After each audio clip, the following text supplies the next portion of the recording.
The Israelites experienced a great victory that day. They were out of Egypt, and the army of Pharaoh was slain by the river. And they moved towards the wilderness. But there was no water, so Moses tossed a tree into a thing of water and purified it so that they were able to drink it. And that's kind of where we left off last time. Exodus 16:1. They set out from Elim, and all the congregation of Israel came to the wilderness of Sin, which is between Elim and Sinai, on the 15th day of the second month after they left the land of Egypt. We do have the creation of the calendar occurring a couple of chapters ago, so you could mathematically calculate how long they've been on this journey. Wilderness of Sin. I've also heard a wilderness of sin. I don't know if that's the more correct pronunciation. When I listened to it in the Hebrew, it didn't sound anything like either, so I don't know what's going on there. Exodus 16:2. And the whole congregation of Israel murmured against Moses and Aaron in the wilderness. 16:3. And said to them, Would that we had died by the hand of the Lord in the land of Egypt, when we sat by the flesh pots and ate bread to the full. For you have brought us out into this wilderness to kill this whole assembly with hunger. So the Israelites, they're complaining again. They were complaining in the previous chapter that there was no water, so Moses had to get them some water. Now they're complaining about the food. Oh, we don't have anything to eat. We're starving out in the wilderness. And they're talking about these flesh pots. Not entirely sure what that is. I did some Googling, and it came up. Places providing luxurious or hedonistic living. So that must have been some sort of level of excess that back in Egypt they had these meals that would really satisfy them. And of course they would have the bread to go along with that. Maybe it was like a pot of stew or something that they had in Egypt that they would eat, and it was like a nice hearty meal after a long day of slaving away, literally. But there's not enough food here, and that's kind of problematic. Exodus 16:4. Then the Lord said to Moses, Behold, I will rain bread from the heavens for you, and the people shall go out and gather a day's portion every day, that I may provide them, whether they will walk in my law or not. In the previous chapter, we had this event where the Lord said if they followed his ordinances and rules and were in obedience, that he would prevent them from getting diseases. So this was a conditional offering. This food, however, this new one, this raining bread down from the heavens, this is not conditional. He is going to provide it to all the Israelites so that they will have the opportunity to eat. And even if they're in disobedience and not being the most faithful, or they're sucking or whatever it is, that they'll still be able to eat and survive and continue on to the next day. And the Lord's not giving the food in such a way that it's like, well, there's a pile of food over there, go and grab it. He's going to rain it down over, some sort of area that they're going to have to go and collect this food. It's not a complete handout. The Israelites have to go and gather the food. So it is what it is. Exodus 16:5. On the 6th day they shall prepare to bring in twice as much as they gather daily. So every day they go out and gather their daily bread, and then they're able to consume it and go on. But on the 6th day they need to gather more. They need to gather it for the final day, the Sabbath day. For you're not allowed to do work on the Sabbath day. So they need to collect the bread ahead of time on that day. Would that be the Friday? On the Friday they need to gather twice the food. For on Saturday, they don't go out and gather any. It doesn't rain down bread on Saturday. It's because they need to observe the Sabbath, for the Lord rested on the 7th day. Exodus 16:6. So Moses and Aaron said to all Israel, At the evening you shall know that the Lord has brought you out of the land of Egypt. 16:7. And in the morning you shall see the glory of the Lord, for he hears your murmuring against the Lord. For what are we that you murmur against us? I find it amazing I'm just going to point this out, that, the Israelites, they've seen all these miracles in Egypt. They've been taken out of the land of Egypt. They saw the destruction of Pharaoh's army. They didn't have anything to drink, and Moses provided a solution so that they were able to drink. And now there's this food issue. Yet again, the Lord needs to prove that he is there with them by granting him this food. They need this miracle to know that it was God taking them out of the land of Egypt, for they don't have any faith at all. Like, this is just one event after another, and it's just it's indicative of the human condition that we just forget things. We go through circumstance, we get delivered through circumstance, but we forget the next day. So here we have the Lord responding to the murmuring of the people. He knows what's up. He knows they're talking against him and murmuring away. And he's going to provide a solution. He is going to give them that food unconditionally. So they stop their murmuring. Or at least stop murmuring about food, at least for a little while. Exodus 16:8. And Moses said, "This will happen when the Lord gives you in the evening flesh to eat, and in the morning bread to the full. Because the Lord has heard your grumbling, which you murmur against him. What are we? Your murmurings are not against us, but against the Lord." So here we have Moses declaring just how it's gonna be. That they're gonna get their food in the morning and in the evening. Or the evening and the morning.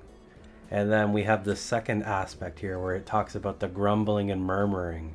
So the people are probably murmuring against Moses and Aaron, for they are not bold enough to murmur against the Lord. But the Lord knows this is what's going on. He knows the situation. He's taken it personally that they're murmuring against him. Exodus 16:9. And Moses said to Aaron, "Say to all the congregation of Israel, come near before the Lord, for he has heard your murmurings." 16:10. And as Aaron spoke to the whole congregation of Israel, they looked towards the wilderness, and behold, the glory of the Lord appeared in the cloud. So we have the Lord appearing as a cloud. And I wonder if this is the same cloud as beforehand, when the cloud was leading the people towards the Red Sea and telling them where to camp out. And then we had the pillar of fire by night. So I don't know if this is a continuation of that, but either way, the Lord is here. And he's making himself known, his physical presence. Exodus 16:11. Then the Lord said to Moses, 16:12, "I have heard the murmuring of the Israelites. Speak to them, saying, at twilight you shall eat meat, and between the 2 evenings you shall be filled with bread, and you shall know that I am the Lord your God." So they have their discussion. They kind of have everything kind of figured out. And then the Lord does this demonstration so that they know that it is of him. And that's pretty cool. Exodus 16:13. In the evening quails came up and covered the camp, and in the morning the dew lay round about the camp. 16:14.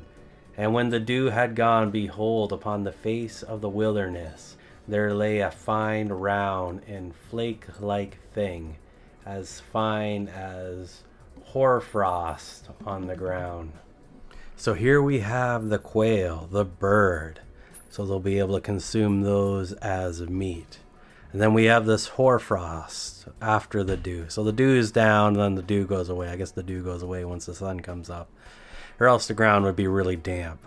So once the ground kind of dries out, then we have this white substance on the ground. It's kind of like a white powder. And I almost wonder if it's like some type of flour, some sort of divine holy flour that they're going to be able to use and make their bread with it. Exodus 16:15. When the Israelites saw it, they said to one another, "Manna, what is it?" For they did not know what it was. And Moses said to them, "This is the bread which the Lord has given you to eat." So here we have the manna, and it's compared to hoarfrost. So that's kind of like that white frost that gets in trees when it's cold and like kind of wet or whatever, kind of a crystalline substance or whatever. So that's on the ground. I don't think it would be like a fine powder, because then it would just fall into the ground. So it's got to be bigger particulates so that they're able to pick it all up.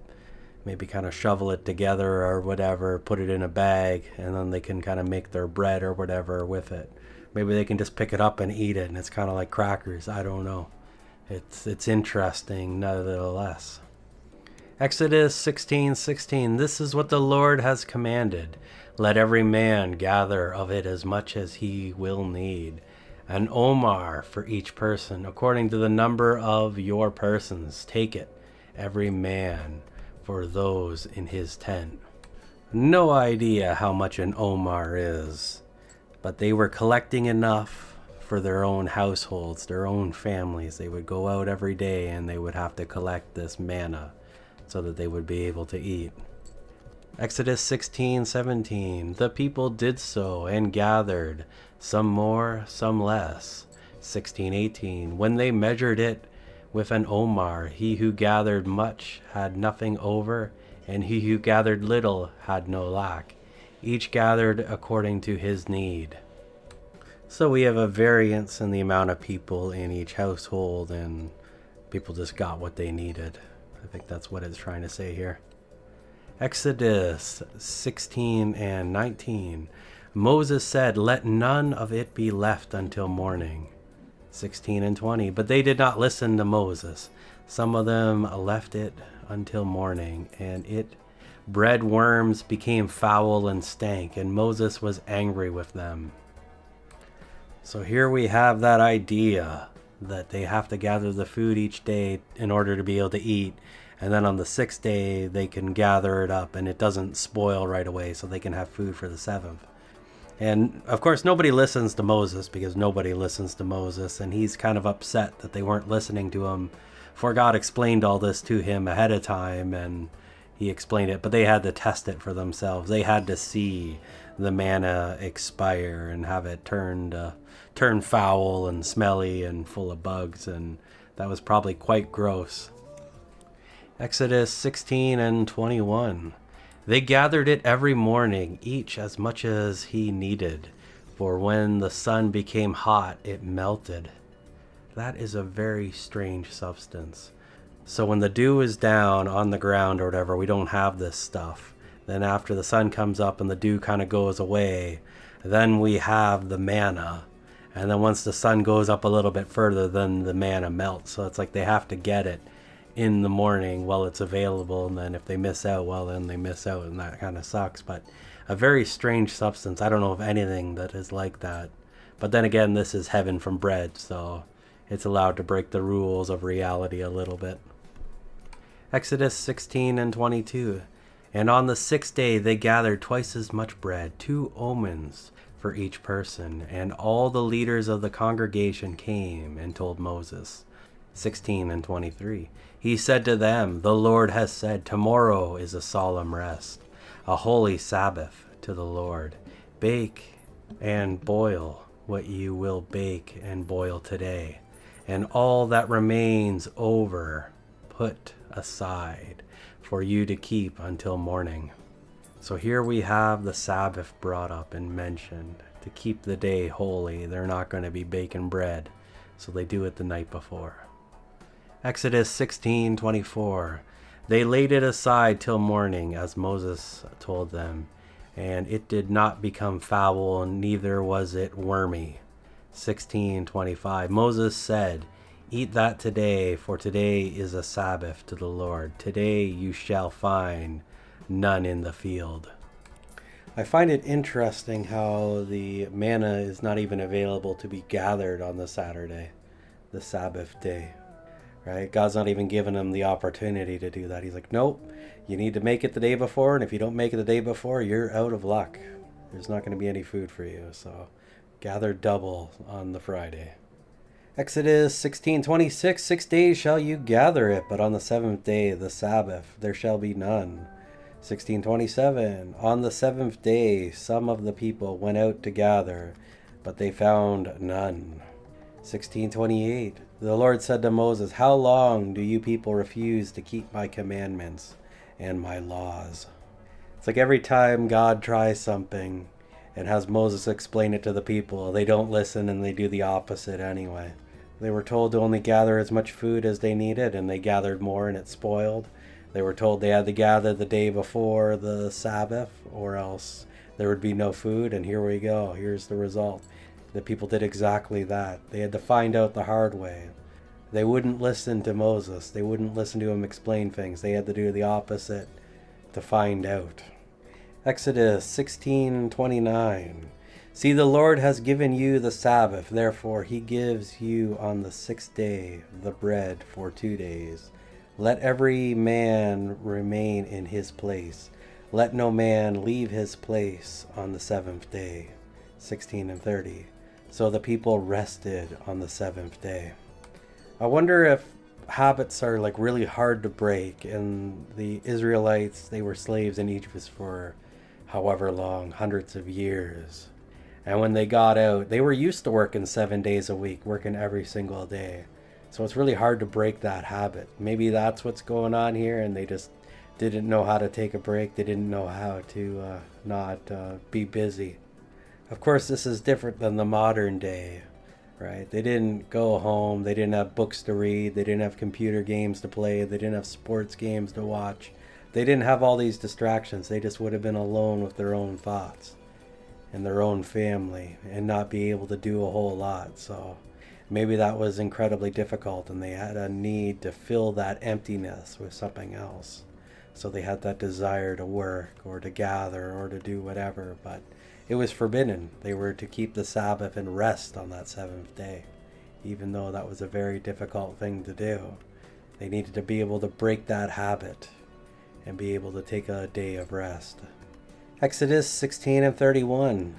The house of Israel called the bread manna. It was like coriander seed, white, and tasted like wafers made with honey. Well, that's certainly quite the description. I don't know if we can really process what it actually really tastes like or be able to recreate anything like it today. For this was something that God made, and it was kind of special. And I think that when they first tried manna, they probably really liked it. And it was probably great, especially compared to starvation. But this was their only food option, as we'll see, for quite some time. So it probably got old after a while, but it was probably perfect in its creation. Exodus 16:32. Moses said, This is what the Lord commands. Take an omer of it to be kept throughout your generations, that they may see the bread with which I fed you in the wilderness when I brought you out of the land of Egypt. 16:33.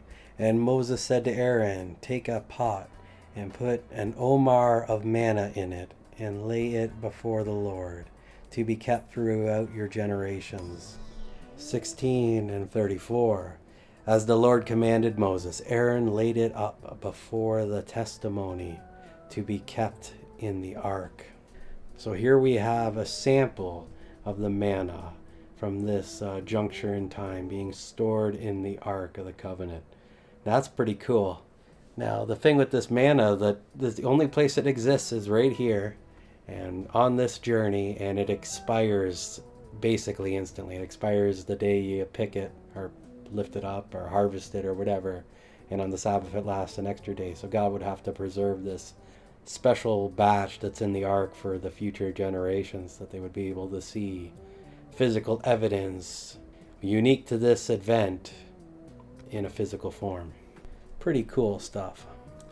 Exodus 16:35. And the Israelites ate manna 40 years until they came to a habitable land. They ate the manna until they came to the border of the land of Canaan. 16:36. Now an omer is a tenth of an ephah. That's a pretty long time that they're going to be eating this stuff, as we'll see. And declares how big an omer is. I still don't know how it is. I don't know how big an ephah is, but it's some sort of measurement or whatever. I just kind of always assume that they eat a reasonable amount of food, whatever that works out to being. I don't know if this is like referring to it being like a small amount, like a protein bar, that it's like you eat one bite and you're full for days, or if it's like an inefficient food that you have to eat a large amount of it to get the caloric intake. I'm not entirely sure what we got going on here, but 40 years of eating the same thing has got to be pretty tiring, even if it is really good.